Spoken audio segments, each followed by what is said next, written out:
يصلون على النبي يا أيها الذين آمنوا صلوا عليه وسلموا تسليما الصلاة والسلام عليك يا سيدي يا رسول الله وعلى آلك وأصحابك يا سيدي يا حبيب الله الصلاة والسلام عليك يا سيدي يا محبوب رب العالمين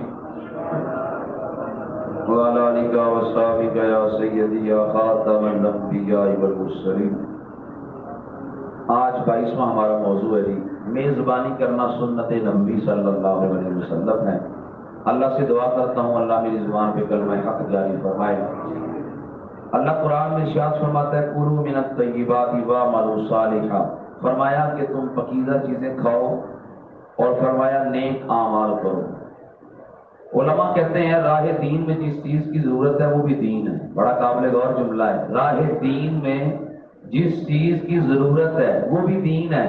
مثال کے طور پر دین یہ کہتا ہے تم متقی بنو، متقی بندہ ایمان اور عمل سے بنتا ہے، یعنی متقی کی قرآن نے تعریف یہی کی نا الذین آمنوا وکانوا یتقون، فرمایا ایمان لانے کے بعد وہ تقوی اختیار کرے تو تقوی پہ ہمیشگی یہ بندے کو ولایت کے درجے پہ فائز کرتی ہے۔ تقوی پہ تقوی کیسے ہے؟ علم اور عمل سے ملے گا، اور علم اور عمل جو ہے یہ انسان کی صحت پہ مبنی ہے۔ عمل وہی کر سکتا ہے جس کے وجود میں طاقت ہے، اور وجود میں طاقت یہ کھانے سے ملتی ہے۔ اس لیے فرمایا کہ جو چیز راہ دین میں ضرورت بنتی ہے وہ بھی دین ہی ہوتی ہے، لہذا کھائیں گے تو بھی عبادت کریں گے، نہ کھائیں گے تو متقی بنیں گے، کھائیں گے تو تہجد وقت اٹھیں گے، دوست بارے بیٹھ کے پڑھ لیں گے۔ تو اس لیے نبی کریم صلی اللہ علیہ وسلم سے سوال ہوا، کتنا خوبصورت سوال تھا، صحیح بخاری شریف کے لفظ ہیں، نبی پاک علیہ السلام سے پوچھے کہ آقا کون سا اسلام بہتر ہے؟ آپ غور کیجیے گا لفظوں پہ، کون سا اسلام بہتر ہے آقا وہ بتائیں۔ تو نبی پاک علیہ السلام نے دو چیزوں کا ذکر کیا، فرمایا نمبر 1 تطعم الطعام وتقرأ السلام علی من عرفت ومن لم تعرف او کما قال علیہ السلام۔ جب پوچھا گیا آقا کون سا اسلام بہتر ہے تو نبی علیہ السلام نے ارشاد فرمایا لوگوں کو کھانا کھلانا اور ان کو سلام کرنا۔ فرمایا تم پہچانتے ہو یا کسی کو نہیں پہچانتے، فرمایا ان کو سلام کرنا اور ان کو کھانا کھلانا یہ بہترین اسلام ہے، بھوکوں کو کھانا کھلانا۔ آپ دیکھ رہے ہیں بڑے بڑے اولیاء کے آستانوں پر کیوں ہر وقت دسترخوان لگے ہوتے ہیں؟ یہ مخلوق خدا کی بہت بڑی خدمت ہے، اس کے ذریعے بندے کو وہ مقام ملتے ہیں جہاں تک بندے کی سوچ بھی نہیں پہنچ سکتی۔ تو فرمایا یہ بہترین اسلام ہے۔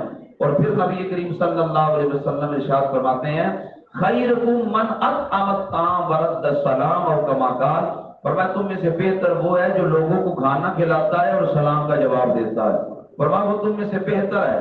اور نبی کریم صلی اللہ علیہ وسلم کی مہمان نوازی کو اگر دیکھا جائے تو نبی کریم علیہ السلام نے امت کو پریکٹیکل کر کے دکھایا ہے کہ مہمان کی خدمت کرتے کیسے ہیں، مہمان نوازی کرتے کیسے ہیں۔ نبی کریم صلی اللہ علیہ وسلم ایک بار نہیں بارہا جب بھی کوئی مہمان آتا نبی علیہ السلام اگر پاس ہوتے آپ علیہ السلام اس کی خدمت فرماتے، نبی علیہ السلام کے پاس ظاہر نہ ہوتے تو قرض اٹھا کے بھی مہمان کی خدمت کرتے تھے۔ تو یہ میرے آقا سر ایک دن نبی علیہ السلام کی بارگاہ میں مہمان آیا، نبی علیہ السلام فرمان کے بلال کچھ ہے؟ حضرت بلال چونکہ وزیر خزانہ تھے، جو ہوتا تھا حضرت بلال کے پاس ہی تھا۔ حضرت بلال عرض کرنے لگے آقا ظاہر تو کچھ بھی نہیں ابھی پڑا ہوا، فرمایا جاؤ قرض لے آؤ۔ حضرت عمر نے عرض کیا آقا اگر اللہ نے دیا ہے تو اس کی راہ میں دے، اگر ظاہر نہیں ہے تو وہ قرض اٹھانا ہمارے لیے ضروری تو نہیں۔ نبی علیہ السلام نے ناراضی کا اظہار کیا، حضرت بلال عرض کرنے لگے آقا آپ خرچ کریں، آپ بھی سخی، آپ کا رب بھی بڑا سخی، لہذا آپ خرچ کریں اللہ۔ اور نبی علیہ السلام نے حضرت اسماء جو صدیق اکبر کی بڑی صاحبزادی تھی ان کو فرمایا تھا اگر تو گن گن کے دے گی اللہ بھی گن گن کے دے گا، اگر بغیر گن کے دے گی اللہ بھی بغیر حساب تجھے دے گا۔ اس لیے فرمایا لوگوں کو کھانا کھلانا یہ بڑی عظیم نیکی ہے، فرمایا مہمان نوازی کرنا یہ بڑی عظیم نیکی ہے۔ میرے آقا صلی اللہ علیہ وسلم کی بارگاہ میں جب مہمان آئے نبی علیہ السلام نے صحابہ میں اعلان کیا صحابہ کون ہے تم میں سے جو مہمان اپنے ساتھ لے جائے؟ اب صحابہ جو مہمان لے کے جا سکتے تھے وہ لے گئے، لیکن صحابہ کی اپنی حالت یہ تھی کہ ان بیچاروں کے پاس صرف تن جو فرض لباس ہوتا وہ ہوتا تھا، یعنی ایسا نہیں کہ دس سوٹ ان کے پاس پڑے ہوئے تھے، ایک کے بعد دوسرا، دوسرے کے بعد پھر تیسرا، ایک ایک کپڑا ہوتا تھا، انہی کو دھو کر پھر انہی کو پہننا ہے، یعنی غربت کا عالم اتنا تھا۔ میرے آقا علیہ السلام نے کہا ہے کو میرا مہمان آج لے جائے۔ ایک غریب سے صحابی تھے ابو طلحہ انصاری کھڑے ہو گئے، یا رسول اللہ صلی اللہ علیہ علیہ وسلم کے مہمان آج میں لے کے جاؤں گا. حضرت ابو طلحہ انصاری نے مہمان لیا تو گھر میں چلے گئے. جا کے بیوی کو کہتے ہیں کیا چیز گھر میں پڑی ہے؟ اس نے کہا گھر میں تو کچھ بھی نہیں ہے. فرمایا کوئی چیز دیکھو. کہا کھانا آپ کے لیے بھی نہیں ہے، یعنی کسی کی تو کوئی رہا آپ کے لیے بھی کھانا نہیں ہے، میرے لیے بھی کھانا نہیں ہے، کچھ پڑی ہو.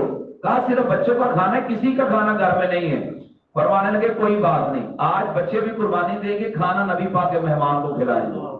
رات دسترخوان بیوی نے لگا دیا. ظاہر ہے لوگ بڑے حیادار ہوتے تھے. حضرت ابو طلحہ انصاری فرمانے لگے دسترخوان لگ گیا تو ہمارا میزبان کہے گا تم بھی کھاؤ، ہم ساتھ مل گئے تو کھانا تھوڑا ہے، اگر ہم نے بھی کھایا تو مہمان بھوکا رہ جائے گا. لہذا اور یہ بھی آداب میں سے ہے کہ جب آپ کسی کے ہاں مہمان جائیں، آپ کے سامنے کوئی ایسی چیز بھی اگر آتی ہے جو آپ کو بہت پسند ہے، آپ برتن خالی کر کے نہ بھیجیں. آپ اگر برتن خالی کر کے بھیجیں گے تو آپ کا جو میزبان ہے وہ دل میں سوچتے ہی رہ جائے گا پتہ نہیں میرا مہمان بھوکا رہ گیا ہے، پتہ نہیں اسے اور چیز کی ضرورت تھی. آپ تھوڑا سا بچا کے رکھیں گے تو آپ کا میزبان کو تسلی ہو جائے گی کہ میرا مہمان جی بھر کے کھا گیا ہے. اب اس لیے یہ اس کا دل رکھنے کے لیے ہے، یہ بھی آداب کے اندر شامل ہے. اور دوسرا پہلو بھی دیکھیے گا، یہ بھی آداب میں شامل ہے کہ جب کوئی چیز مہمان کے سامنے رکھیں پھر پچھلے امید لگا کے نہ بیٹھ جائیں بچ گئی آئے گی تو ہم کھائیں گے. یہ بھی اچھی بات نہیں ہے، یہ بھی آداب کے خلاف ہے. آپ یہ امید رکھے نہ بیٹھ. مثال کے طور پر آپ پوری امید بیٹھے تھے مہمان کے سامنے ہم نے کھانا بھیجا بچ کے آئے گا تو کھائیں گے، نہ بچ کے آیا تو آپ کے دل پہ کیا گزرے گی؟ آپ کے عجیب خیال نہیں آئیں گے سارے کھا گئے ہیں، پتہ نہیں کب کا بھوکا تھا، عجیب و غریب خیالات. اس لیے یہ بھی آداب کے خلاف ہے کہ آپ امید لگا کے بیٹھے بچ کے آئے گا تو چلے وہ کھائیں گے. ہاں یہ الگ بات ہے آ گیا تھا تو آپ نے کھا لیا تھا، پر بہرحال پر امید لگا کے نہیں بیٹھنی چاہیے آئے گا تو ہم اس کو کھائیں گے. مہمان کو بھی یہ شریعت کہتی ہے کہ تھوڑا سا بچا کے رکھے گا تو پھر اس کے جو میزبان ہیں وہ پر اطمینان رہیں گے کہ ہمارے مہمان نے جی بھر کے کھانا کھا لیا. ابو طلحہ انصاری نے زوجہ کو کہہ دیا جب دسترخوان لگانا تو جو چراغ ہوگا اس کو گل کر دینا، بجھا دینا، اندھیرا ہوگا. ہمارا مہمان یہی سمجھے گا میزبان کھانا کھا رہے ہیں، یوں وہ پیٹ بھر کے کھانا کھا لے گا. ایسا ہی ہوا، دسترخوان لگا. حضرت ابو طلحہ انصاری کی بیوی نے وہ چراغ گل کر دیا. مہمان کہتا آپ بھی آ جاؤ. کہا ہم ساتھ ہی ہیں تم کھاؤ. اس نے پیٹ بھر کر کھانا کھا لیا. پورا گھرانہ بھوکا سویا، خود بھی بچے بھی اور آپ بھی، پورا گھرانہ بھوکا سو گیا. کھانا مہمان کو کھلایا. صبح فجر نبی علیہ السلام کی بارگاہ میں پڑھی، اللہ نے قرآن نازل کر دیا وَيُؤْثِرُونَ عَلَىٰ أَنفُسِهِمْ وَلَوْ كَانَ بِهِمْ خَصَاصَةٌ. نبی علیہ السلام فرمانے لگے ابو طلحہ راج جو تو نے مہمان نوازی کی ہے رب کو بھی بڑی پسند آئی ہے، رب کے رسول کو بھی بڑی پسند آئی ہے. حضرت ابو طلحہ انصاری نے ایک مہمان کی مہمان نوازی کی اور اس کا اجر پتہ کیا ہے؟ اللہ اکبر. آپ حیران جو ہو جائیں گے اس کے اجر کو سن کے. میرے آقا صلی اللہ علیہ وسلم کے 4 ارشاد گرامی عرض کرنے لگا ہوں. پہلا ارشاد فرمایا الضیف اذا دخل بیت المؤمن دخلت معه الف برکت والف رحمہ. فرمایا مہمان جس گھر میں آتا ہے 1000 رحمتیں لے کے آتا ہے. فرمایا مہمان جس گھر میں آتا ہے 1000 اللہ کی جانب سے برکتیں لے کے آتا ہے. فرمایا یکتب اللہ له لصاحب المنزل بكل لقمة یاکلها الضیف حجۃ وعمرہ. فرمایا مہمان آ کے جس گھر میں لقمہ بھی کھاتا ہے اللہ لقمے لقمے پہ حج اور عمرے کا ثواب دیتا ہے. اور پھر رسول پاک صلی اللہ علیہ وسلم کا ارشاد گرامی نبی علیہ السلام نے کہا تھا یا علی اذا جاءک الضیف، اے علی جب تیرے یہاں کوئی مہمان آ جائے فعلم جان لے ان اللہ تعالی قد من علیک اذ بعثہ الیک لیغفر لک ذنبک بذلک. علی جب تیرے یہاں مہمان آئے سمجھ رہے اللہ نے مہمان بھیج کے تجھ پہ کرم کیا ہے، مہمان آیا ہے گناہ لے کر جائے گا. اس لیے اور تیسری حدیث پاک میں میرے آقا علیہ السلام نے فرمایا ایھا الناس، اے لوگو لا تکرہوا الضیف، مہمان کو مکروہ نہ جانو. فإنہ اذا نزل برزقہ، مہمان آتا ہے تو رزق لے کے آتا ہے. کیا بات ہے. فرمایا مہمان جب آتا ہے وہ رزق لے کے آتا ہے. وَإِذَا رَحَلَ بِذُنُوبِ أَهْلِ الْمَنزِلِ، جب جاتا ہے تو گھر والوں کے گناہ لے کے جاتا ہے، یعنی ان کے گناہ معاف کروانے کا وہ سبب بنتا ہے. اس کا آنا بھی باعث خیر ہے، اس کا گھر سے جانا بھی باعث خیر ہے.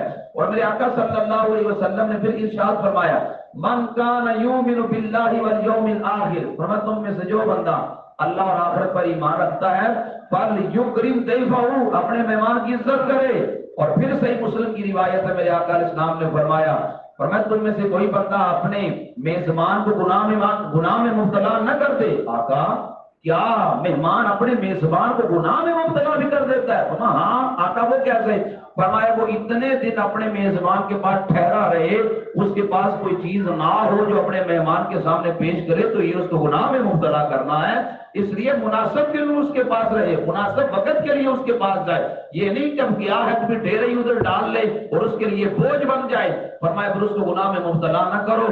میرے آقا صلی اللہ علیہ وسلم نے امت کی توجہ دلائی، فرمایا مہمان نوازی کرنا بڑی عظیم عبادت ہے۔ حضرت علی رضی اللہ تعالیٰ عنہ آپ فرماتے تھے مجھے 3 چیزیں بڑی پسند ہے۔ پوچھا حضور کون سی؟ فرمایا نمبر 1 اللہ کی راہ میں جہاد کرنا مجھے بڑا پسند ہے، نمبر 2 ارشاد فرمایا بھوکوں کو کھانا کھلانا مجھے بڑا پسند ہے، نمبر 3 فرمایا مہمان نوازی کرنا مجھے بڑی پسند ہے۔ مہمان کسی کی خدمت کرنا، مہمان نوازی کرنا بڑی عظیم نیکی ہے۔ اللہ اکبر، کسی نیک بندے کی، کسی متقی کی مہمان نوازی کرنا اور بھی باعث شرف ہے۔ حضرت سری سکتی بیٹھے تھے، بڑے عظیم امام ہے، جنید بغدادی کے پیر ہے۔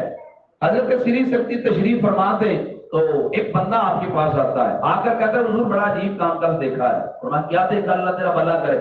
اس نے کہا حضور میری بیوی نے خواہش کی تھی کہ میں نے مچھلی کھانی ہے، حضور میں بازار میں گیا مچھلی لینے کے لیے تو میں نے مچھلی لی۔ اس وقت غلام ہوتے تھے لوگ، چھوٹے موٹے کام ہی غلاموں سے ہی کرواتے تھے۔ کہتا ہے حضرت سری سکتی کو بات سناتا ہے کہ میں نے مچھلی لی تو غلام تھا 9 عمر، یعنی تھوڑی عمر والا غلام تھا۔ میں نے اس کو کہا یار چلو تیری دیہڑی بن جائے گی، یہ مچھلی میرے گھر تک میرے ساتھ چھوڑا۔ بندہ کہتا ہے حضرت سری سکتی کو وہ 9 عمر بچہ، وہ 9 عمر غلام، اس نے میری مچھلی اٹھائی اور میری مچھلی اٹھا کر میرے ساتھ ساتھ وہ میرے گھر کی طرف چلنے لگا۔ جب ایک مسجد کے قریب سے 9 عمر غلام گزرا تو مجھے کہنے لگا چچا جان اگر آپ چاہیں تو اذان ہوگی، اللہ کو سجدہ نہ کر لیں؟ سری سکتی کہنے لگے میں اس 9 عمر غلام کو دیکھتا رہ گیا، میں نے کہا ہاں ضرور سجدہ کرنا چاہیے۔ حضرت سری سکتی کو نوجوان بتانے لگا میرے 9 عمر غلام نے مچھلی رکھی اور اس نے نماز ظہر ادا کی۔ جب نماز ظہر ادا کی تو وہ ہر وقت میرے ساتھ ساتھ چلتا تھا تو اللہ کا ذکر کرتا تھا۔ فرماتے جب میرے گھر میں پہنچا تو دوپہر کا وقت تھا، میں نے بیوی کو جا کے بتایا ہے 9 عمر غلام لیکن متقی پرہیزگار بڑا ہے۔ فرمانے لگے میری بیوی کہتی ہے اتنا نیک آدمی ہے تو مہمان نوازی کرنا تو پھر حق بنتا ہے۔ کیا ہوا وہ غلام ہے لیکن اس کی مہمان نوازی کرنا تمہارا حق بنتا ہے، لہذا اس کو کہو دوپہر کا کھانا ہمارے ساتھ کھائے۔ حضرت سری سکتی کو نوجوان کہتا ہے حضور میں نے غلام کو کہا کہ دوپہر کا کھانا ہمارے ساتھ کھانا۔ وہ کہنے لگا نوجوان جب میں نے غلام کو کہا کھانا ہمارے ساتھ دوپہر کا کھانا، وہ کہنے لگا تم کھانا کھاؤ، میں نہیں کھاؤں گا اس لیے کہ میں نے روزہ رکھا ہے۔ حضرت سری سکتی کو نوجوان کہنے لگا حضور میں پھر حیران ہو گیا کہ اس 9 عمری کی عالم میں غلام ہے، نماز بھی کوئی نہیں چھوڑی اور پھر کہتا میں نے کافی روزہ رکھا ہوا ہے۔ تو کہتے ہیں میں نے کہہ دیا یار تیری مہمان نوازی ہمارے لیے باعث شرف ہے، افطار ہی ہمارے ساتھ کر لینا۔ کہتا ٹھیک ہے مسجد کا راستہ بتاؤ کون سا ہے؟ فرماتے ہیں میں نے مسجد کا راستہ اسے بتا دیا، وہ 9 عمر غلام مسجد میں چلا گیا۔ کہتے ہیں میں بھی اس کے ساتھ تھا، افطار کا وقت ہوا، اس نے نماز مغرب مسجد میں پڑھی، میں نے کہا چلے؟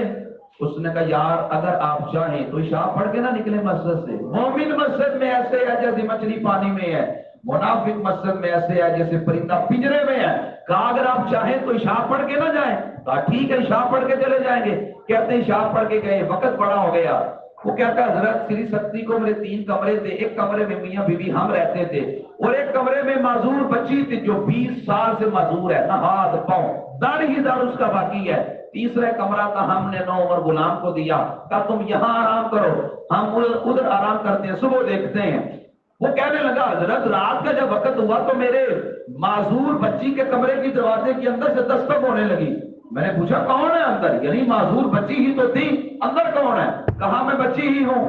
کہا تم تو اٹھ بھی نہیں سکتی تھی، تمہارے ساتھ کیا ہو گیا؟ کہا میں وہی ہوں، دروازہ تو کھولو۔ کہا تم اٹھ کے دروازہ نہیں کھٹکھٹا سکتی تھی، تم کون ہو؟ تمہارا نام کیا ہے؟ نام بھی ٹھیک بتایا۔ وہ کہتے ہیں جب میں نے دروازہ کھولا تو وہ وہی بچی تھی جو 20 سال سے معذور تھی لیکن آج صحیح تھی، وہ کھڑی تھی۔ وہ کہتا حضرت سری سکتی کو میں نے پوچھا تجھے کیا ہو گیا؟ وہ معذور بچی کہنے لگی میں نے کمرے میں تم میاں بیوی کی آوازیں سنی تھی، تم کہہ رہے تھے آج ہمارے گھر میں بڑا نیک مہمان آیا ہے، میں نے دعا کی یا اللہ اگر یہ آنے والا نیک ہے تو مجھے پھر اس کے وسیلے سے صحت ہی دے دے۔ کہا میں نے دعا کی تھی، اللہ نے اس کے صدقے مجھے صحت عطا فرما دی۔ میں نے کہا غور کرے، اگر کوئی میرے آقا کا امتی ہو، متقی ہو، اس کے وسیلے سے دعا کرے رب اتنا مہربان ہو جاتا ہے، اگر کوئی آقا دو عالم کے وسیلے سے دعا کرے تو اس لیے فرمایا گن گنا کے ویکتے سے ہی چلیا کوئی کٹا نام سوریلا حضور دائے، سب تو اونچی حضور دی ذات جس دی، سب تو اونچا قبیلہ حضور دائے، جے کو کرنا چاہے رب نو راضی، ایک ہیلا تے ہربا حضور دائے، ناصر اساں غریباں دے کول کیے جے ہے تے بس وسیلہ حضور دائے۔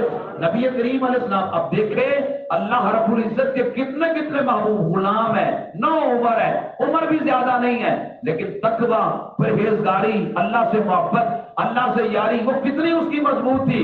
اب مہمان نوازی عظیم عبادت ہے ہی ہے، لیکن اگر کوئی متقی مل جائے اس کی خدمت یہ اور بھی باعث شرف ہے، ان لوگوں کے ساتھ تعامل اور بھی باعث خیر ہے۔ اس لیے مہمان نوازی جو بندہ کرتا ہے قیامت کے دن تو صلہ ملے گا، لیکن ایسے لوگوں کو میرا رب دنیا میں بھی کمی کوئی نہیں چھوڑتا، جو کسی کی مہمان نوازی کرتے ہیں، جو کسی کی خدمت کرتے ہیں، دنیا میں بھی خالی نہیں رہتے۔ امام حسن و حسین اور حضرت عبداللہ بن جعفر چچا زاد تھے، یہ آپس میں حج کرنے کے لیے اکٹھے نکلے۔ حج کرنے کے لیے جب نکلے مدینہ شریف سے تو ایک سواری پہ سامان رکھ لیا، وہ اونٹ کی مہار کسی بندے کے ہاتھ میں پکڑا دی۔ خیر یہ سفر کرتے کرتے چلتے چلتے ایک جگہ پہ پہنچ گئے، بھوک بڑی شدید لگ گئی، لیکن جو مال برداری والا اونٹ تھا وہ پیچھے رہ گیا۔ امام حسن حسین نے بڑا انتظار کیا، لیکن وہ سواری جس پہ سامان وغیرہ تھا کھانے پینے کا وہ سواری نہ پہنچی۔ اب امام حسن حسین کہنے لگے اب کیا کریں؟ کہا بھوک بڑی شدید ہے، پیاس بھی ہم سے بڑی لگ گئی ہے، کیوں نہ رستے سے ہٹ کے کوئی سائڈ پہ چلیں، کوئی جھونپڑی نظر آئے، کوئی مکان نظر آئے، ہم کم از کم پانی تو پیئیں۔ امام حسن حسین حضرت عبداللہ بن جعفر رستے سے ہٹے، ایک جھونپڑی نظر آئی، ایک بوڑھی اماں باہر بیٹھی ہوئی تھی۔ حضرت امام حسین فرمانے لگے کہ ہمیں پیاس لگی ہے پانی تمہارے گھر میں؟ کہا پانی کیوں نہیں، آئیں آپ بیٹھے۔ امام حسن حسین عبداللہ بن جعفر بیٹھے، اس بوڑھی اماں نے پانی دیا، آپ نے ابھی پانی پیے ہی تھا تو اس کے گھر میں ایک بکری تھی، وہ بکری کا دودھ ہو کے بھی لے آئے۔ امام حسن حسین اور حضرت عبداللہ بن جعفر کو پیش کیا، انہوں نے ابھی دودھ پیا ہی تھا، وہ بوڑھی اماں کے گھر میں ایک ہی بکری تھی، اس نے وہ بکری ذبح کر کے کھانا بنا کے امام حسن حسین عبداللہ بن جعفر کے سامنے رکھ دیا، ان کی مہمان نوازی کی، ان کو کھانا کھلایا، ان کی خدمت کی۔ امام حسن نے جب دیکھا کہ اتنی اعلیٰ شاندار خدمت کی، ہم نے تو مانگا تھا پانی، لیکن اس نے تو اگلی خدمت بھی کی ہے۔ امام حسن کہہ رہے کہ اماں جان آپ کا چکر اگر مدینہ کو لگا تو ہمارے ہاں بھی آنا۔ بڑی اماں پوچھتی ہے پتر تسی کون ہو؟ کہا ہم علی کے بیٹے ہیں، ہم حسن حسین ہے۔ بوڑھی اماں کے تو نصیب جاگ گئے، اس نے کہا میرے نصیب کہ وہ مقدس شخصیات آج یہ میرے گھر میں اتر آئی۔ کہا نہیں کبھی چکر لگے تو آپ آنا، بس زندگی کے حالات بدلنے تھے۔ جس وقت یہ مہمان گھر سے نکلے تو بوڑھی اماں کا جو خامند ہے وہ بھی بوڑھا ہوتا ہے، وہ بھی آ جاتا ہے، آ کے پوچھتا بکری کدھر ہے؟ عورت کیا، یہ بات تو حقیقت ہے نا، مردوں کی بنسبت عورتیں سخی زیادہ ہوتی ہیں، مرد اتنے سخی نہیں ہوتے جتنی عورتیں سخی ہوتی ہیں۔ مردوں نے بڑی ضرورت تقسیم کرنی ہوتی ہے، بڑے حالات کو دیکھنا ہوتا ہے، لیکن عورتوں کے اندر خیر یہ چیز نہیں ہے، وہ زیادہ سخی ہیں۔ خامد آ کر اپنی عورت کو کہنے لگا بکری کدھر ہے؟ کہا مہمانوں کی خدمت کر دی۔ وہ ڈانٹنے لگا ہمارا سارا انحصار بکری پہ تھا، ہم دودھ بیچ کے نظام زندگی چلاتے تھے، ہمارا کیا بنے گا؟ میں نے کہا جو دنیا پہ کسی مہمان کی مہمان نوازی اللہ کی رضا کے لیے کرتا ہے، اللہ دنیا میں بھی اس کو صلہ دیتا ہے۔ خیر خامد نے ڈانٹا، اب بکری واپس تو نہیں آ سکتی تھی، خیر وقت گزر گیا۔ بوڑھی اماں کسی کام کی گھر سے مدینہ شریف چلی گئی، بازار میں جا رہی تھی تو امام حسن نے پہچان لیا تو وہی بوڑھی اماں ہے جس نے ایک دفعہ سفر میں ہماری خدمت کی تھی۔ پہچانا، امام حسن گھر لے گئے، بوڑھی اماں کی خدمت کی۔ جب نکلنے لگی بوڑھی اماں، امام حسن کہنے لگے اماں جان یہ 1000 بکری میری طرف سے تحفے ملے گی، ایک دفعہ آپ نے ہماری خدمت کی تھی، نیکی کا بدلہ نیکی ہوتا ہے، یہ 1000 بکری تحفہ ہے، یہ میری طرف سے لے جائیں، لیکن جانا نہ میرے بھائی حسین کو مل کے جانا۔ بوڑھی اماں کہتے ہیں آئی تو ہوں تو مل کے ہی جاؤں گی۔ امام حسین کو ملنے جاتے ہیں، امام حسین نے پھر بڑی شاندار خدمت کی۔ جب جانے لگی تو امام حسین کہتے ہیں اماں جان نیکی کا بدلہ نیکی، یہ آپ نے ہماری خدمت کی تھی کہ 1000 بکری میری طرف سے بھی لے کے جائیے۔ کہا جانا نا عبداللہ بن جعفر کو مل کے جانا۔ کہا مل کے جاؤں گی۔ عبداللہ بن جعفر کو پاس چلی گئی۔ حضرت عبداللہ بن جعفر حضرت علی کے بھائی جعفر طیار کے بیٹے تھے۔ حضرت عبداللہ بن جعفر نے بھی شاندار خدمت کی۔ بوڑھی اماں نکلنے لگی، کہا یہ 1000 بکری میری طرف سے تحفے ملے گا۔ وہ 3000 بکریاں جب لے کے آئی، اس کا خامد پوچھتا یہ کیا ہے؟ کہا یہ نیکی کا صلہ ہے دنیا میں۔ میں نے ایک بکری دی تھی مہمان نوازی کی صورت میں اللہ کی رضا کے لیے، اللہ نے دنیا میں مجھے 3000 عطا فرما دی ہے، یہ تو اتنا سستا سودا ہے۔ تو فرمایا جو اللہ کی رضا کے لیے کی تھی مہمان کی مہمان نوازی کرتا ہے۔ حضرت علی ایک دن بیٹھے رو رہے تھے، کس نے پوچھا حضرت کیوں رو رہے ہیں؟ آپ فرمانے لگے 7 دن ہو گئے ہیں مہمان کوئی نہیں آیا، ڈر ہے کہیں رب تو نہیں ناراض ہو گیا کہ 7 دن ہو گیا میرے گھر میں مہمان نہیں آیا۔ وہ مہمان کو رحمت سمجھتے تھے، اس گھرانے نے تو ہمیں مہمان نوازی سکھائی ہے۔ مہمان نوازی کرتے کیسے ہے؟ آپ کا دشمن بھی ہے نا، آپ کا مخالف بھی ہے، جب مہمان بن کے آپ کے گھر میں آ گیا تو آپ نے اس کی راہوں میں پلکیں بچھانی ہیں۔ آپ نے اپنے گھر کے اندر اپنی بیٹیوں کو اپنی بہوؤں کو آپ یہ کہہ رکھیں ہمسائے کے اندر یا کوئی عورت محلے کی گھر میں آئے زیادہ نہ صحیح تو اگر سادہ پانی بھی بٹھا کے پلا سکتے ہیں اسے پلائیں، کوئی نہ کوئی چیز کھا کے بھی گھر سے چلی گئی پی کے چلی گئی، اللہ اس کا بھی اجر دے گا۔ امام زین العابدین رضی اللہ تعالیٰ عنہ میدان کربلا کے بعد 40 سال تک آپ مزید زندہ رہے، لیکن آپ نے بھی رکھا، آپ کو بھی 40 سال میں ہنسے نہیں ہیں حضرت، یعنی اتنا میدان کربلا میں جس نے اپنی آنکھوں کے سامنے اپنے والد ماجد امام حسین کو شہید ہوتے دیکھا ہو، جس نے اپنی آنکھوں کے سامنے اپنے بھائی علی اکبر اور علی اصغر کی گردن کٹتی دیکھی ہو، بھلا زندگی میں پھر ہنسی اسے آ بھی کیسے سکتی ہے؟ 40 سال تک مزید آپ زندہ رہے، لیکن امام زین العابدین کبھی ہنسے نہیں تھے۔ حضرت امام زین العابدین رضی اللہ تعالیٰ عنہ نے مدینہ شریف سے کچھ فاصلے پر اپنا مکان بنا لیا۔ آپ نے جب مکان تعمیر کر لیا تو ایک بندہ جو امام حسین کے قاتلین میں تھا وہ قریب سے گزرا، امام زین العابدین نے اپنے قریبیوں کو کہا اس کو لے کے آؤ، اس کو جب لایا گیا فرمایا اسے کھانا کھلاؤ، اسے پانی پلاؤ، اس کی خدمت کی۔ اس نے دل میں سوچا شاید امام زین العابدین نے مجھے پہچانا نہیں ہے، میری اتنی خدمت کر رہے ہیں، اس نے کیا ہی دیا، نہیں مجھے پہچانا۔ آپ کے آنسو آ گئے، فرمایا تجھے بھول کون سکتا ہے؟ تو کہا یہ پھر محبتیں کیوں؟ آپ فرمانے لگے کربلا میں ہم تمہارے مہمان تھے، تم نے وہ شروع کیا، آج تو آل رسول کا مہمان ہے، تم جفا کرتے رہے ہم وفا کرتے رہے، اپنا اپنا حق تھا دونوں ادا کرتے رہے۔ ہمیں تو نبی پاک علیہ السلام کی آل نے مہمان نوازی سکھائی ہے، مہمان نوازی کسی کی کرتے کیسے ہیں؟ اب اس لیے میرے آقا صلی اللہ علیہ وسلم اپنی ظاہری حیات میں مہمانوں کی مہمان نوازی کرتے تھے۔ وصال مبارک کے بعد آج بھی مدینہ شریف میں میرے آقا آنے والوں کی ایسی مہمان نوازی کرتے ہیں، وہ جاتا ہے وہ دیکھتا ہی رہ جاتا ہے۔ آج وہاں جو جا کے دل میں بندہ مانگتا ہے وہی چیز اس کو مل جاتی ہے، جو دل سے تمنا کرتا ہے وہی چیز اس کو مل جاتی ہے۔ اس لیے بڑے بڑے ایسے لوگ ہیں، ایک اہل سنت کے عالم بتا رہے تھے ہم عمرہ شریف کرنے کے لیے گئے تو میں چائے کا بڑا شوقین تھا، کہتے ہیں ہم باہر نکلے رات کے 2 کا ٹائم تھا، کہتے ہیں چائے نہیں مل رہی تھی، ایک جگہ سے ہمیں چائے ملی تو کہتے ہیں ہم نے چائے پی تو ہم جب پیسے دینے کے لیے وہاں پہ پہنچے تو کہا آپ کے پیسے ہو گئے ہیں؟ ہم نے کہا بھائی رات کے 2 بجے ہمارے پیسے کون دے گیا؟ وہ کہنے لگے نہیں پیسے ہو گئے۔ کہتے ہیں میں نے کہا کوئی حکمت نہ ہو اس بات سے، پوچھ ہی لو تھوڑی ضد کی میں نے کہا بھائی بتاؤ تو صحیح، دکاندار سے کہا کون میرے پیسے دے گیا؟ کہا صرف آپ کے نہیں، صبح سویرے روزانہ ایک اللہ کا بندہ آتا ہے وہ ہمیں پیسے دے جاتا اور کہتا ہے جو بھی نبی پاک کے در پہ مہمان ہے اس کو چائے میری طرف سے پلانا، اور کہتا نام نہیں بتانا میں کون ہوں، بس میری طرف جو بھی یہاں پہ آئے میری طرف سے اس کو چائے پلانا۔ ایسے یہ اصل میں میرے آقا صلی اللہ علیہ وسلم کی بارگاہ کی طرف سے ڈیوٹیاں لگی ہوتی ہیں کہ میرے شہر میں جو مہمان میرے آتے ہیں میرے آقا علیہ السلام آج بھی ان کی میزبانی فرماتے ہیں، آج بھی میرے آقا علیہ السلام ان کی میزبانی کر کے طرح طرح کی نعمتیں ان کو عطا فرماتے ہیں۔ اور پھر آج یہ سبق ہمارے لیے بھی ہے، ہمارے یہاں کوئی مہمان آئے اس کی خدمت موسم کے لحاظ سے مت کیجیے، جملے چھوڑ دے اب ہم آپ ٹھنڈا پیئیں گے یا گرم پیئیں گے، کیا آپ پسند کرتے ہیں؟ اس کی پسند وہی ہے جو آپ کی پسند ہے، وہ پہاڑی علاقے سے تو نہیں آیا کہ اس کی پسند اور ہے تو آپ کی پسند اور ہے، اس کی پسند وہی ہے جو آپ کی پسند ہے۔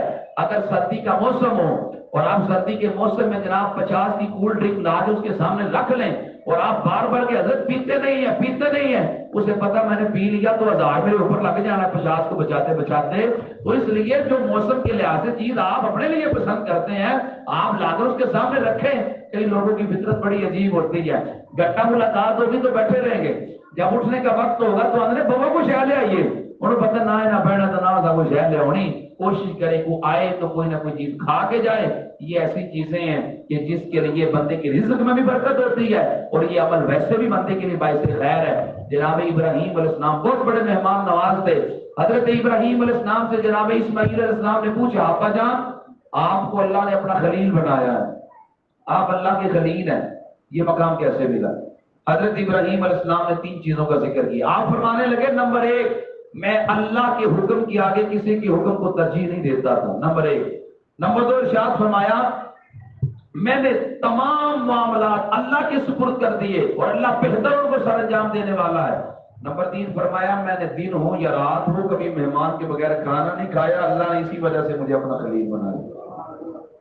اس لیے مہمان نوازی کرنا جناب ابراہیم علیہ السلام کی بھی سنت ہے، میرے اور آپ کے آقا صلی اللہ علیہ وسلم کی بھی سنت ہے. اللہ ہمیں یہ سنت بھی ادا کرنے کی توفیق عطا فرمائے.